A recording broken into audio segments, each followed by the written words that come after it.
I think that older women have been sidelined so long they don't know that they can help. And so, because I do a cohort with women who are leading with their husbands and pastoring, and we've done this for 5 years now. And so I do it with a friend of mine who also led in pastoring. I was in DC, she was in LA, and then we bring in a trauma therapist for like a retreat that we do.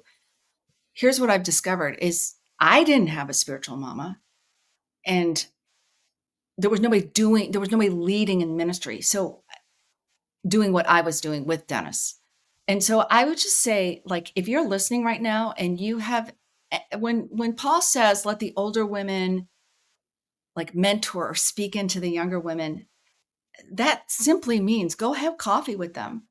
Mm. Go have coffee with somebody younger than you. Like, honestly, if you're 30, there's somebody younger than you that could use a cup of coffee and a little bit of wisdom from the last decade that you've had. If you're in your 50s and you're listening and you're like, well, I don't know how to mentor.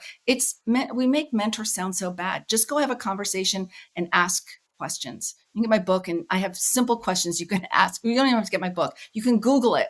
What are questions you can ask a younger woman? And there are women that are struggling being a mom right now. They're losing their mind because they have no sleep, and they just need to know this is just a season. Go have coffee with them or bring them coffee and cookies and then just sit down and talk to them. You always have something to offer. You're kind of smart is asking a question and then listening and praying and just being that comforting voice. God may give you something beyond that, but you start there.